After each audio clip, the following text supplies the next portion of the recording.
আমার অনেক শখের রাজাহাঁসটা, যে আমার অনেক শখের রাজাহাঁসটা কুকুরে ধরেছে।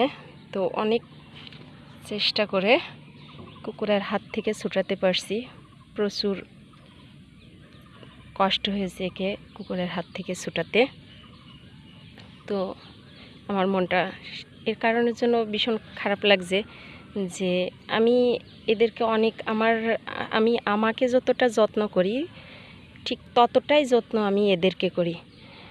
আমার অর্থের জন্য নয়, আমার ভালো লাগার থেকে, ভালোবাসার থেকে আমার এই রাজাহাঁসের প্রতি এতটা ভালোবাসা, ভালো লাগা। আমি অর্থের জন্য এদেরকে পালন করি না, জাস্ট আমি এদেরকে পালন করি ভালো লাগার জন্য, শখের জন্য। তো আমার সেই শখের হাঁসগুলা থেকে একটা হাঁস কুকুরে ধরেছে। অনেক কষ্ট করে কুকুরের হাত থেকে ছুটিয়েছি। তো অতিরিক্ত পশম গায়ে থাকার কারণের জন্য বোঝা যাচ্ছে না যে কোথায় কোথায় ওদের দাঁতের বিষ লেগেছে। তবে কিছুটা জায়গা রক্ত জমাট বেঁধেছে, সেটা বোঝা যাচ্ছে। বুঝতে পারছি না যে এখন আমি একে কী ট্রিটমেন্ট করাবো। তো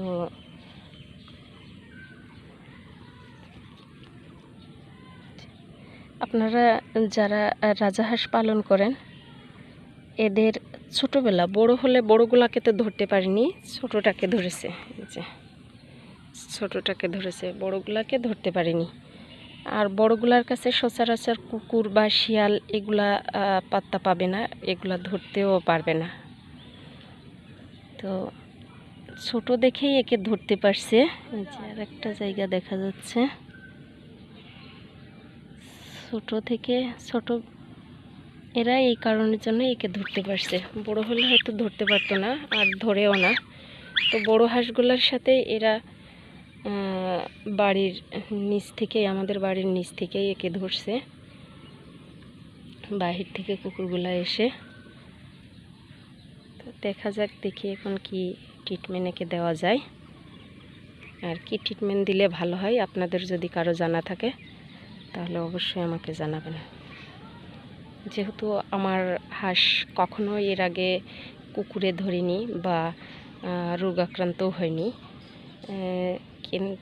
যেহেতু কুকুরে ধরিনি, এই কারণের জন্য কুকুরে কামড়ালে মাংস ফোটা দেখা যাচ্ছে না, যে ফোটা হয়েছে বোঝা যাচ্ছে না, তবে কালো কালো হয়ে আছে দাঁতের বিষ, এই যে 2-3টা জায়গাতে, এই যে। তো কুকুরের কামড়ের জন্য কি ট্রিটমেন্ট আছে, কি করণীয় আছে, সেগুলো আমি সঠিক জানি না, তবে কারো জানা থাকলে অবশ্যই আমাকে জানাবেন।